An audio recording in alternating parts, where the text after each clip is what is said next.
गुरुवार व्रत कथा। कथा का आरंभ। बहुत समय पहले की बात है।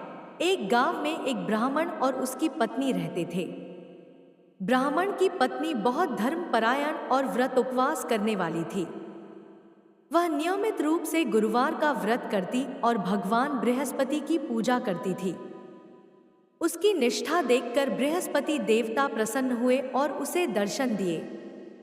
कथा। बृहस्पति देव ने कहा, हे देवी, मैं तुम्हारी भक्ति से प्रसन्न हूं।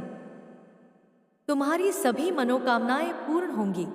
इस पर ब्राह्मणी ने कहा, हे देव, मेरे पति के पास रोजगार नहीं है और हम बहुत गरीबी में जीवन व्यतीत कर रहे हैं। कृपया हमारी इस समस्या का समाधान करें। बृहस्पति देव ने ब्राह्मणी को एक विधि बताई।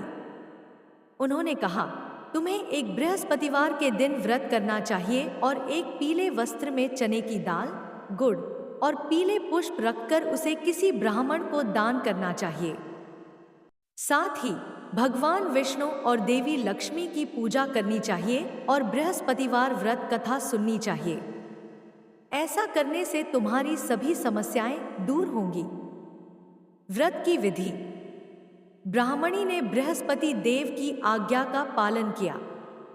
उसने पूरी श्रद्धा से गुरुवार का व्रत किया, बृहस्पति देव और भगवान विष्णु की पूजा की और कथा सुनी।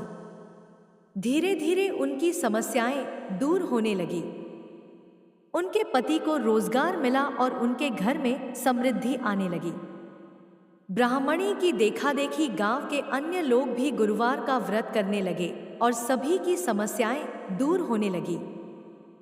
इस प्रकार बृहस्पति देव की कृपा से गांव में खुशहाली आ गई। कथा का समापन। इस कथा से यह शिक्षा मिलती है कि यदि हम श्रद्धा और भक्ति से बृहस्पति देव का व्रत करें तो हमारी सभी समस्याएं दूर हो सकती हैं। भगवान बृहस्पति की कृपा से जीवन में सुख, समृद्धि और शांति प्राप्त होती है। गुरुवार के व्रत से घर में धन धान्य की वृद्धि होती है और सभी इच्छाएं पूर्ण होती हैं। इस कथा के अंत में व्रत करने वाले को यह संकल्प करना चाहिए कि वह हमेशा सत्य और धर्म के मार्ग पर चलेगा और हर गुरुवार को भगवान बृहस्पति की पूजा करेगा।